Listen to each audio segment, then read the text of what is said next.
duty that a president should fulfill. In addition to this duty, the president must strive to fulfill APSA's mission statement. How do you envision APSA carrying out its mission statement in the following year? I believe the most important duty as a president is to support APSA as an organization, support its board, and support all of the individuals that get the experience, or get the privilege to experience APSA. Sorry. In fulfilling our mission statement, like I said in my speech, I do want to focus on rebuilding our political and cultural pillars. And I think sitting in this room tonight, I've seen that we have wonderful individuals who have plenty of potential to help us in that goal. And so what I want to do in carrying out our mission statement is, like I said in my speech, is giving them that space to fulfill their goals, to encourage that creativity and innovation so that we can build those cultural and political pillars. I don't want to be the person to tell them how to do it. I want to be the person that gives them the space to fully develop their own ideas and their own contributions. Being president requires you to remain impartial when making decisions. As a human being, you will always have your biases. How will you remain impartial when having these biases, especially as disputes become emotional? I think it's important to kind of like humanize it and remember why we're all here. We're not just robots working towards a business. APSA is not a corporate business that we're all just contributing to. Like, we're here because we're human, and this organization sparked a passion in us. And when these disagreements arise, I would want to encourage us to take a moment to breathe and remember we're all here for the same reason. We're all here to give back to our community, and although we may have differences, that is why we're all here. We all share that one thing. We love APSA and we want it to continue growing, and we believe in its potential.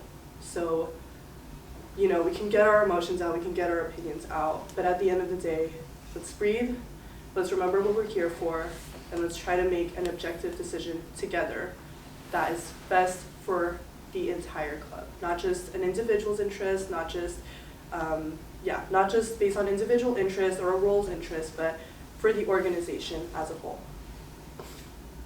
As president, you do not have any authority above you to assist you in your duties. In addition, you have 17 other board members relying on you to take the initiative in all matters. How do you plan on maintaining a productive attitude and handling your own life while also handling the problems and duties of 17 other individuals?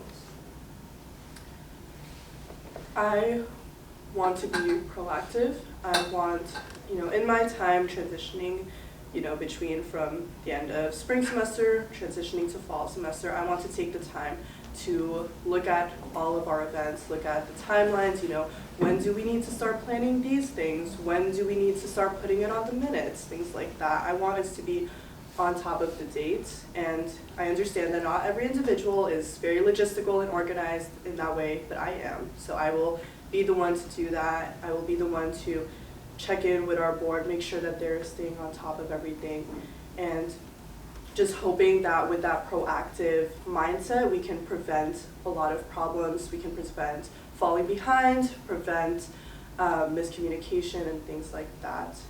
And again, I think one of my greatest strengths is my organization.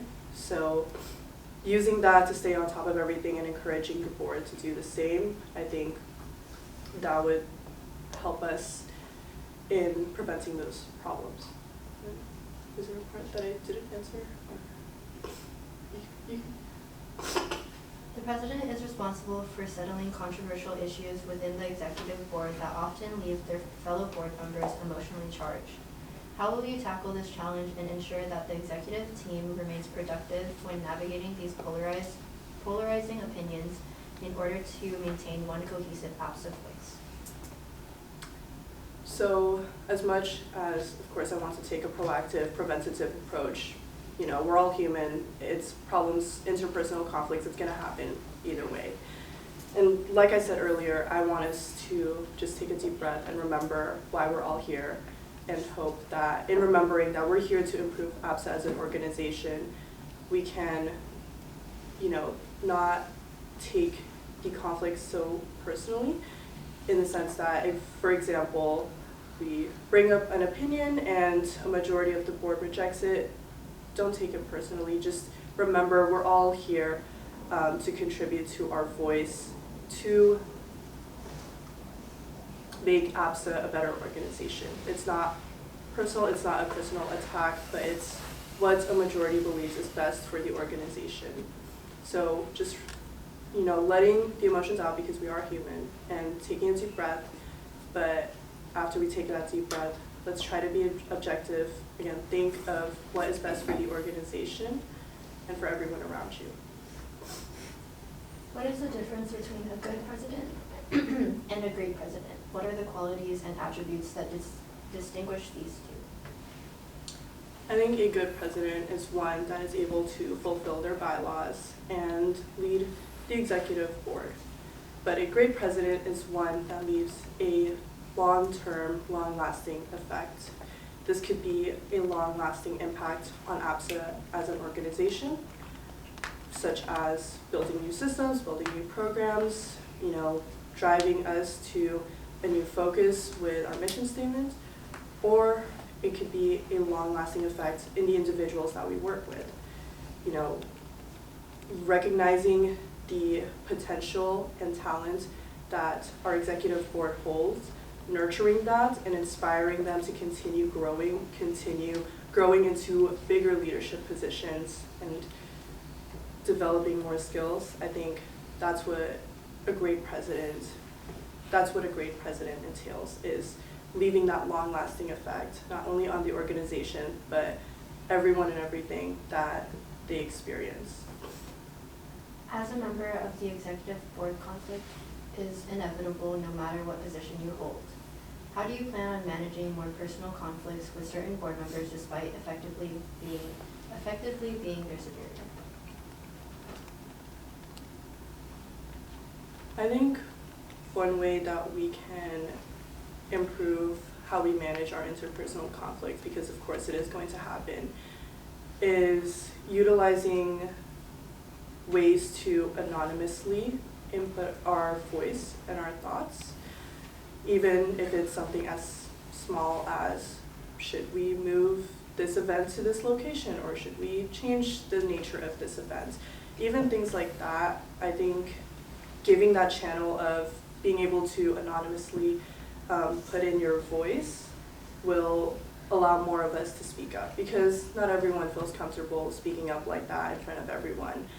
Not everyone feels comfortable sharing their personal experiences that may lead them to believe the things that they believe. But using a channel like that, such as an anonymous Google form, to input their opinions and their voices, that allows us to look at what everyone is feeling, not just the feelings of those who are kind of the loudest or most open in the room. Using that to, again, come to an objective conclusion of this is what the majority feels, and remembering that we are here to uplift APSA as an organization. We are here for this organization as a whole. Using that to come to an objective decision will help us navigate our interpersonal conflicts. On top of that, I do also want to maintain closer connections to the branch members. That way, even without these anonymous channels, they can feel comfortable reaching out to me or the rest of Top 4 with any issues that they may have.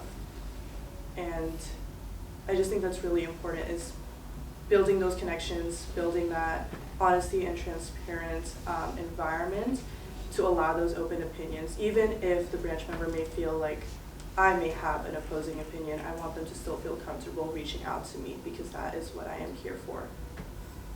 That is all. Thank you.